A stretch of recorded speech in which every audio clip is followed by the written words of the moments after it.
Let me preface this sermon with two statements. First, my daughter Kathleen gave me permission to share this story with you. And second, most importantly, she is completely fine now. But 2 Sunday mornings ago, as you listened to my sermon on Jesus' cry of lament from the cross, my God, why have you forsaken me?" Kathleen woke up with 102 degrees of fever.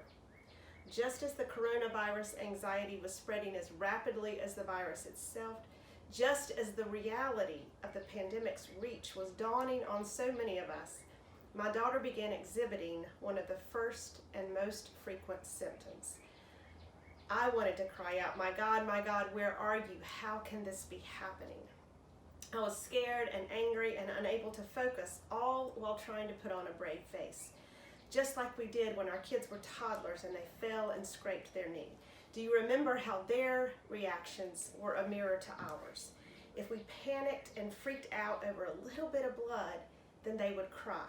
But if we held it together and said with a smile, "You're okay," then they would go on playing happily. I felt like I had to hold it together for her, but inside I was a wreck. Not to mention the symptoms I was beginning to notice myself, thanks to a strong tendency towards hypochondria.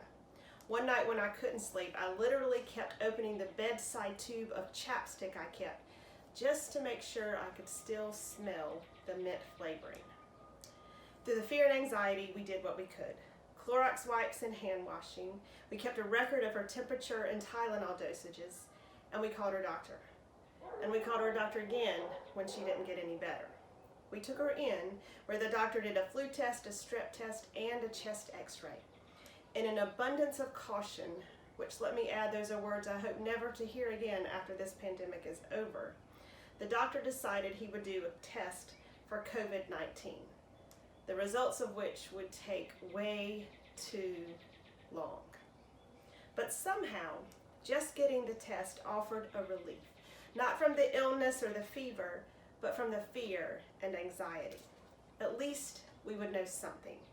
At least one unknown among hundreds of unknowns would become known. We walked to the car after that appointment, lighter than when we arrived, even laughing. There was a sense of release and surrender. Those same 2 words kept coming to mind as I reflected on the last 2 words Jesus spoke from the cross: release and surrender. "It is finished," Jesus said. This was not a cry of defeat, but it was a cry of completion, a cry of victory. Jesus is saying, "I've done it. I came and did what I was sent here to do, and now it is finished." United Methodist Bishop Will Willimon likens this cry to what Michelangelo might have said after he put the finishing touches on the wet ceiling of the Sistine Chapel. "It is finished, it is done, it is very good. It is a masterpiece of love."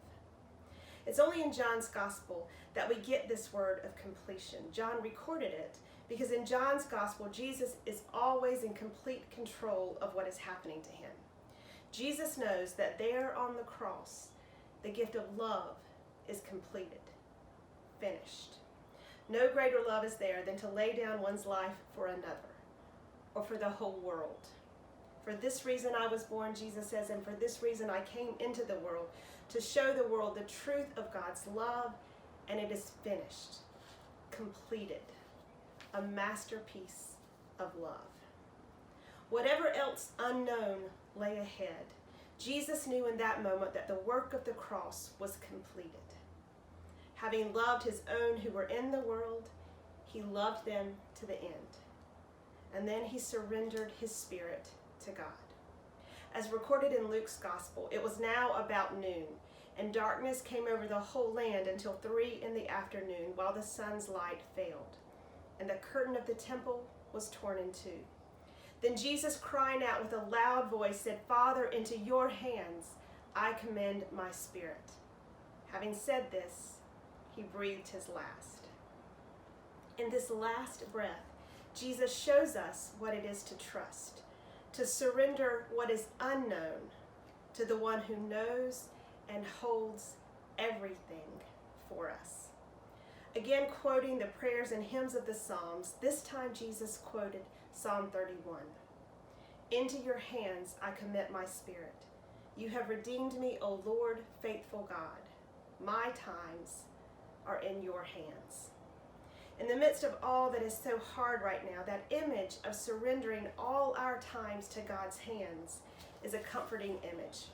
Walter Brueggemann writes this: God may have the whole world in God's hands, but what counts is that my times are in God's hands. My times of well-being, my times of obedience, my times of joy, but also my times of grief and despair and failure.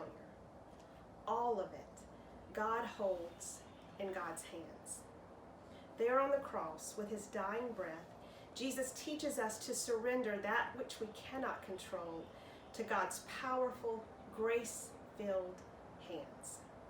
On the cross, Jesus shows us that God bears us up, God holds us and our times in God's almighty hands.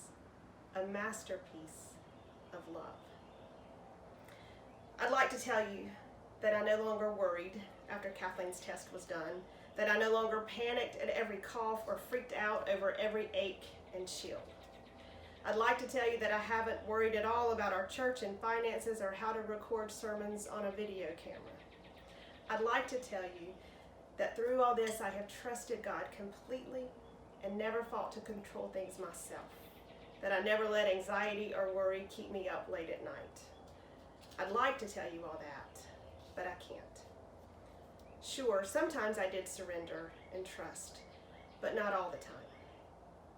Probably not even most of the time. More than I care to confess, I cried out feeling forsaken and overwhelmed with worries of family and friends and worries for our church. Anger, despair, fear all too often blinded me from seeing Christ and the cross as the masterpiece of love that is God's embrace of grace. But then I heard again Jesus speaking from the cross, telling me that even in my doubts and questions and my anger and fear, God's hands are still holding me and our times. On one of the bad days, a friend shared a poem with me by Denise Leviton called The Avowal. An avowal is to claim a truth, to trust. It is to surrender to a belief. So here is this poem. As swimmers dare to lie face to the sky and water bears them, as hawks rest upon air and air sustains them, so would I learn to attain free fall and float into Creator Spirit's deep embrace, knowing no effort earns that all-surrounding grace.